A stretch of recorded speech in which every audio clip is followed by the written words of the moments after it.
Hello and welcome to On Point. I'm Tatevik Tigranyan.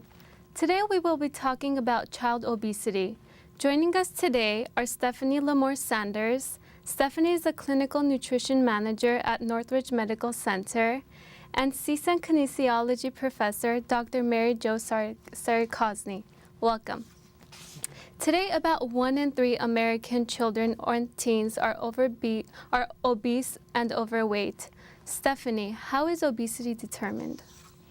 We look at it as a percentage of ideal body weight. We do have graph charts for children that we use. So it's really at an 85 to 95 percentile on a growth chart that determines then their obesity level. And Mary Jo, what is the difference between obese and overweight?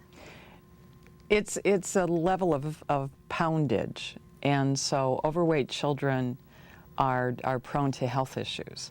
And obesity is severe, leading to severe issues. And so again, it goes on body BMI. And so the body mass index and determines that way. And so you have levels. And so the PASS is over 20 pounds overweight and is troublesome for kids. So is that different in different age groups? 20 pounds overweight is troublesome for anybody. But when you think about the size of a child and you put 20 pounds on a child that's only in the 4 feet range, that's a lot of weight. Okay. As we know, unhealthy eating habits in schools are one of the main reasons for child obesity. Stephanie, what are our schools feeding our students? What I'm seeing now is that they're trying to get better and offer some salads, but they still are really feeding some fried foods. And so we do have some advocates coming out and talking about how we can defat some of the foods, but they're still providing the pizzas and the different types of foods which are higher calories. And so sometimes maybe a healthier food item is more expensive. It depends on whether, like a fruit item, where my daughter goes to school, fresh fruit cup is one of the more expensive items, so she might not be as tempted to buy that. So, but they are looking at trying to then fund some of those, the fruit and vegetable type items for the kids. And what are some obstacles to schools to provide healthy food? Well, some of it's the preparation, it's the cost. A lot of it's cost, and then the preparation of the food, or if it's fresh fruit, how you going to keep it fresh. But I think if everyone works together, I don't see that as a stumbling block. And Mary Jo, as we know, physical education is another reason why many children are obese. So what is the importance of physical education? Physical education can provide all students. I mean, they're allowed provided a public education. And physical education would be that part of their day where they're moving, but not only moving, but learning about movement in their own lives. And when you think about the kids are at the school for 6 to 8 hours a day, and the access that we have through physical education is tremendous. And physical education is more than sport. And a lot of people think about it, well, you know, my son or my daughter, they play sports, so they don't need physical education during the day. But if you document the type of movement that kids make, they're not active at school. They're not as active as we think they are during recess. The green space at schools is not available for them to move both at recess and in physical education. In the surrounding community, we don't have credentialed physical educators teaching physical education. And so it's left up to the classroom teachers, and they're burdened with the academic side of things. And so to add another discipline where they've only had one class makes it very difficult to have a quality physical education program. And you say that physical education leads to child, or is part of it. It's the not having physical education being there to be a part of the solution. And so it really has the opportunity to be at the center of a comprehensive school physical activity program, where the physical educators that are credentialed and go through a 4-year certified program, that they then coordinate all the physical activity that occurs at an elementary school, for instance. And so that could entail before school programs, recess programs, after school, the relationship to the community with sport.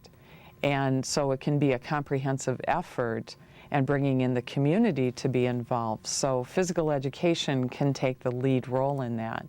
But the unfortunate is that we have a reduction in physical education, and that reduction often not only is financial, but it also is because many people don't understand the true mission of physical education, because it's often compared to just being athletics.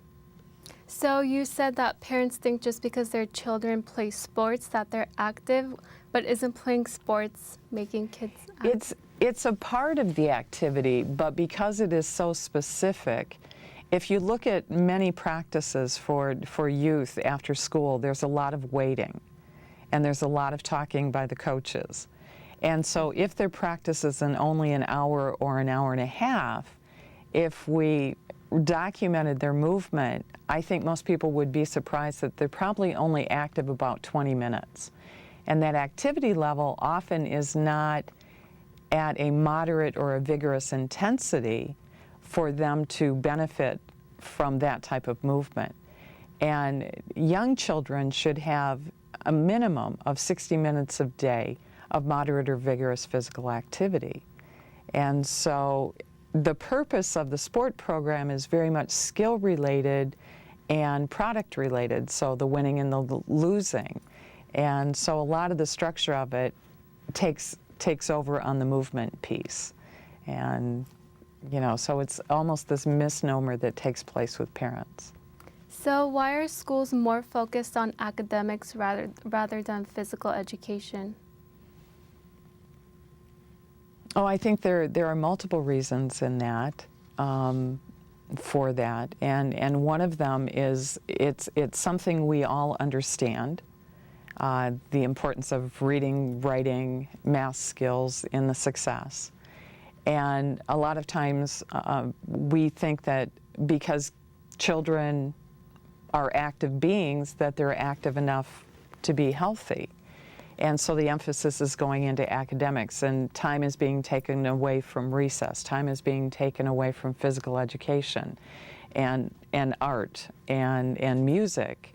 And part of that is financial, but the other part is the scores. Right, that's what I was going to say, is the test scores. But don't you think, Mary Jo, that if they're, maybe they've got some pent-up energy and then you get them out, aren't they going to do better? Yes. On their test scores? That's what I've The recent studies are all showing that the healthier kids are, the better they perform academically. And also they're showing in some really very recent studies that if kids have physical activity, are engaged in physical activity before a very difficult class or a test, they perform better.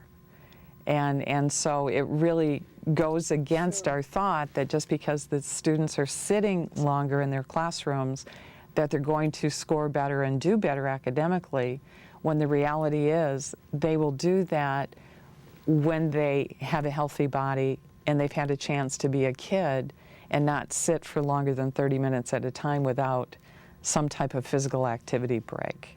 And since you mentioned recess, why aren't kids active during recess?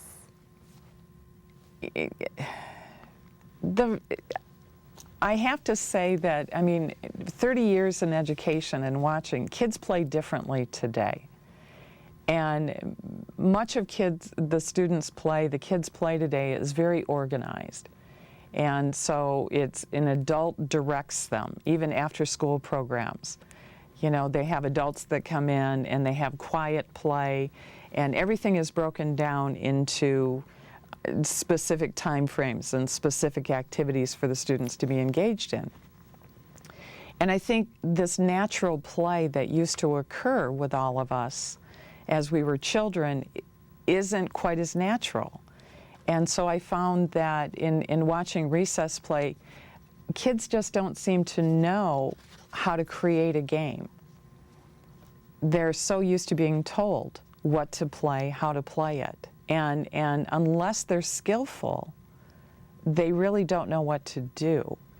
And so you'll often see 40 students kicking one soccer ball on a playground, and you'll see others that are sitting and just playing quiet games.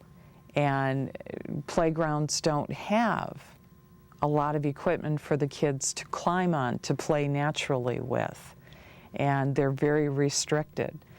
Some schools don't allow kids to run on their playground. Some schools don't allow any kind of tag games on their playground. And it's all because of safety reasons, but the impact is the fact that kids are not moving at a level that they should and taking that 15 minutes and to be moderate or vigorously active. And Stephanie, you have a 15-year-old daughter who Right. struggles with her own weight problems. Sure. So as a nutritionist and parent, what advice would you give to obese children and their parents? So what I've done is that we've always involved her in we were the soccer parents. We did that for years. She's involved in some dance classes. So we have her involved in many things. Also, I feel for myself that it's important for me to set a good example. So that just good nutrition in the home, getting out and doing things then helps to promote that activity. And I'll spend plenty of time because I have patients that I see and clients, and then I'm teaching them how to go to a market and come home with healthy foods, which is something that I felt that should come naturally to people, but it doesn't, at least, or they've lost that skill. And so that I've done some of the supermarket tours and just then actually setting up a plan for them, which foods to get and have in their home. And some of the clients I have will say, well, we go to the 99-cent store and come home with these sorts of food items, and to me it looks like junk. But that's what they think that they can afford. So I try to show them that they can afford healthier foods. They just don't have to go to the 99-cent store and pick that up. Now, I have a question that I wanted to ask you, because since I do have a daughter, the issue with gender, because my daughter, I'll often see her, she's not that willing to jump in and be involved in, let's say, a volleyball game. And it seems like the girls are standing around, the boys might be playing basketball, but the girls are doing, I don't know, hanging around talking. So it's not just about having time. Right. So I see a different gender, not to say that there aren't more athletic girls, but to me it seems gender-driven somehow. Well, I think part of this is the misconception of physical education. As students get older in the middle school and the high schools, if the curriculum in physical education solely centers around team sports such as volleyball, basketball, football, you're going to lose a lot of the participants in that because of the skill. They've already learned that they don't like those types of activities. So physical education has a responsibility to all students, not just the ones that are skilled in playing a sport. And so the curriculum is designed to have alternative activities for students. There should be outdoor education classes, whether that involves, preparing for hiking.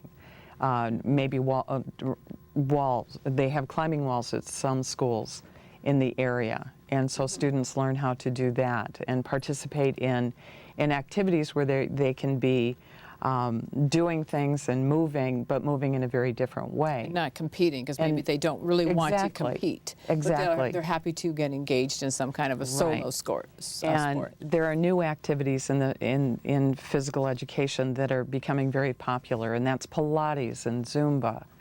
And so older students have the opportunity to engage in things that are much more adult-like and provide them the opportunity to be active. But it's when we reduce the selection of the curriculum for our students down to just a very few sports that you will have the young people standing on the sidelines and not wanting to get engaged. And I really couldn't blame them.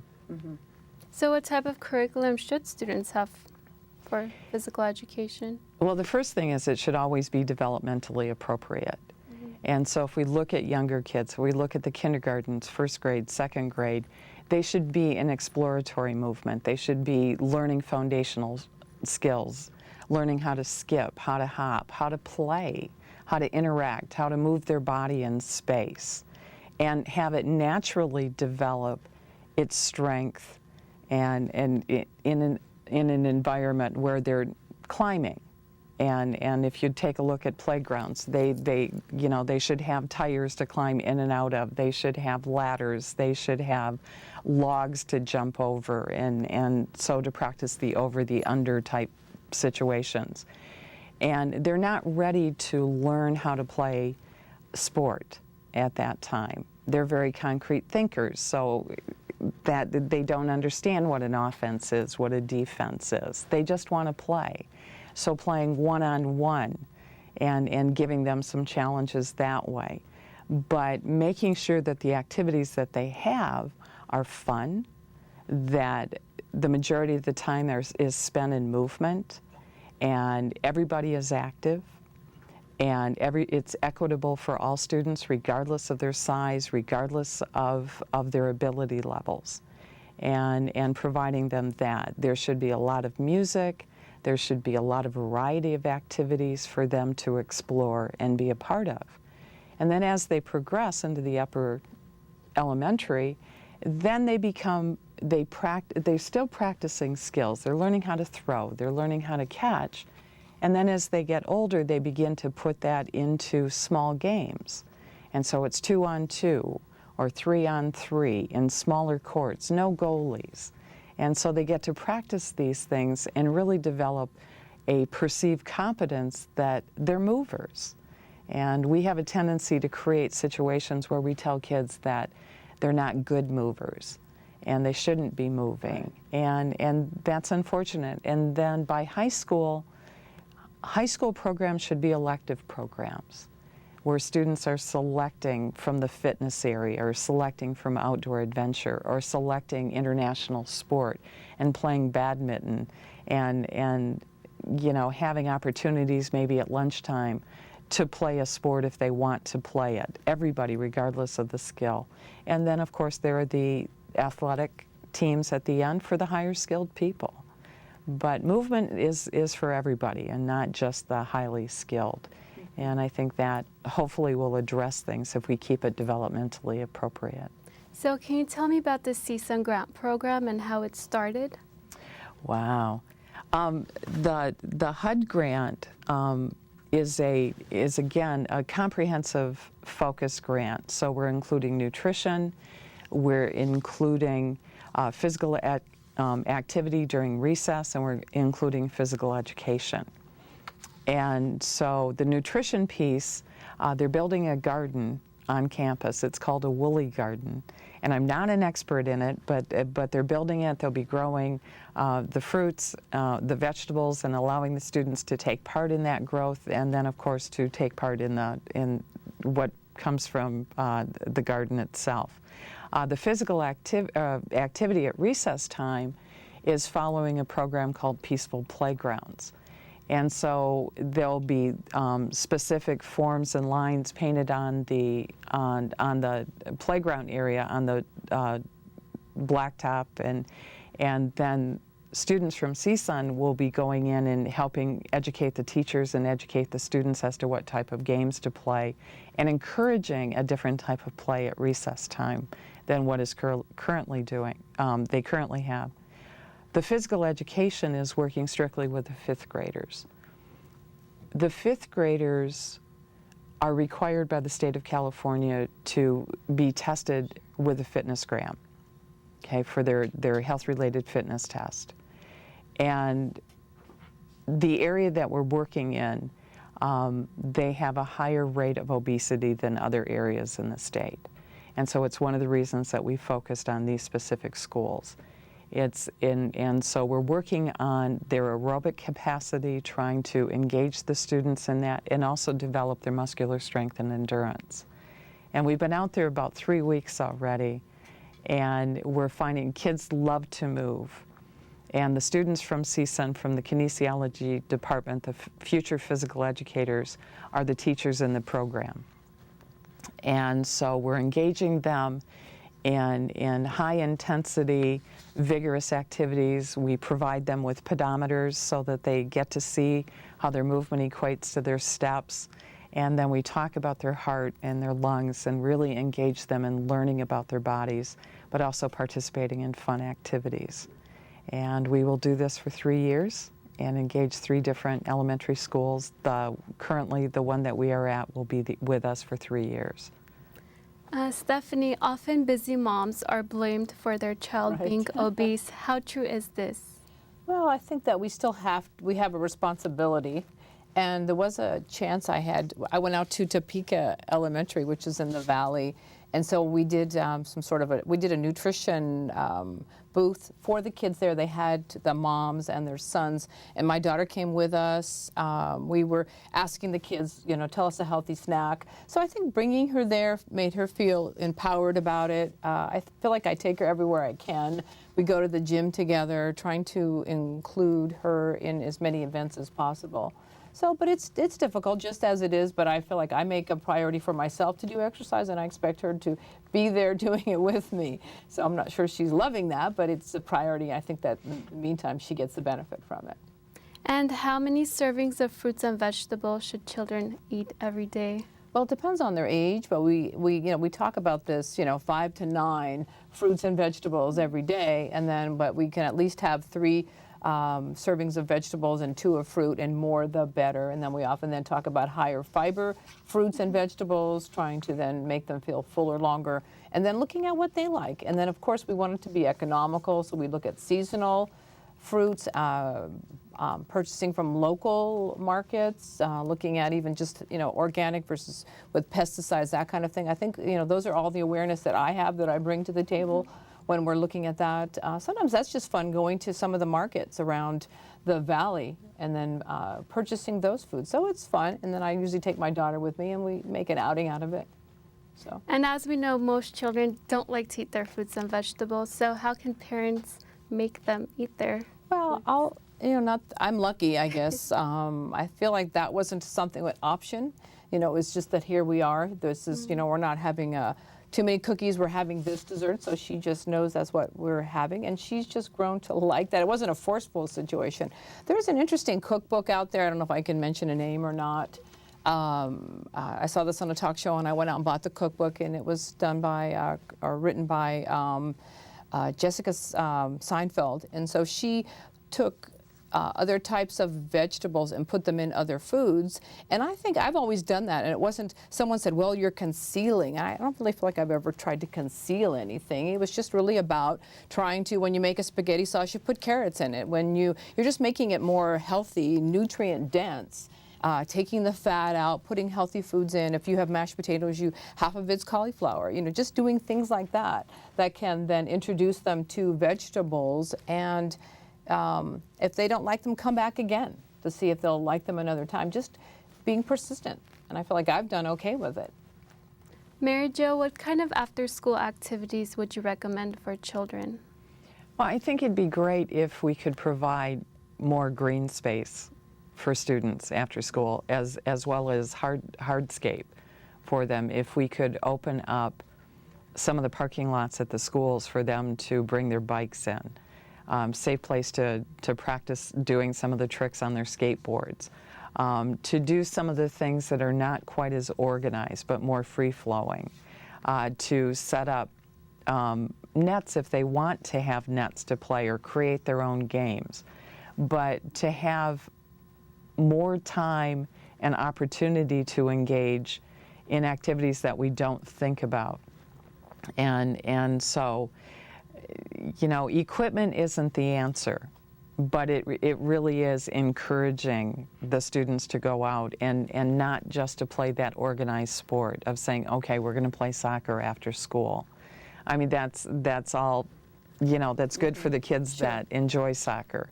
But what about the students that would like to try learning how to play hacky sack and just keep moving? And so the idea is not, the students have been sitting, the kids have been sitting so much during the day that the majority of an after-school program should be about play. Playing recess games, getting that skateboard out, imitating, and even having schools provide some of the interactive video systems that really do focus on moving. I mean, moving is moving, and if we can start kids who aren't necessarily active and get them started and hopefully provide them an opportunity to feel successful and enjoy it, then they're on their way. But if we think that, you know, just by having 20 kids playing against 20 kids is going to get kids moving, it really isn't after school. And so we need to set up a variety of stations, a variety of equipment, letting them create jump rope routines again, you know, teaching them how to double dutch, and creating opportunities for them to even, you know, put on performances for their parents and you know, their friends. And so I think those types of things is what we need to do. And Stephanie, what are some of the health risks of being obese? We see it in our adults. Well, we'll see it in our kids now. We're seeing a higher incidence of type 2 diabetes. I'm a certified diabetes educator, so we're seeing more of that. And we're also seeing cardiovascular disease, diabetes, lots of things that are related to hypertension, related to habits and weight that were bad habits that were started from early childhood. And Mary Jo, how do weight loss pills harm children? Oh my gosh. Well, I mean, we were just talking before we started the program that children really shouldn't be about diets. Right. I mean, in any way. So, I mean, that really kind of takes that away, and it should be about calories in and calories out. I mean, the equal balance that whatever we eat, we should burn to keep that level balance in our lives. And unfortunately, you know, as we get older, we seem to keep intaking and not outputting as much. And I mean, I'm not a medical person by any means, but I would say absolutely not. And then in the hospital setting, we don't put children on diets. Mm-hmm. If they are come into the hospital and they have type 2 diabetes, we are going to talk about it then, but for the most part, we're really not putting them on diets. What attracts children to junk food? Well, they like branded foods. It seems that if their mother has made something, it doesn't have the same value it did when we were children. So they liked packaged goods. They like the foods that their friends bring in that are in a package. And so I remember some of those snack packs, and my daughter wanted those. And I think, you know, I got her one, and we seemed to find the healthiest one we could. But for the most part, they want branded foods. They want what their friends are eating. So it's hard for them to look at other kids, what they're getting and what they're not. Okay, well, unfortunately, we are out of time. Thank you so much for coming. My name is Tatevik Tigranyan, and this is On Point.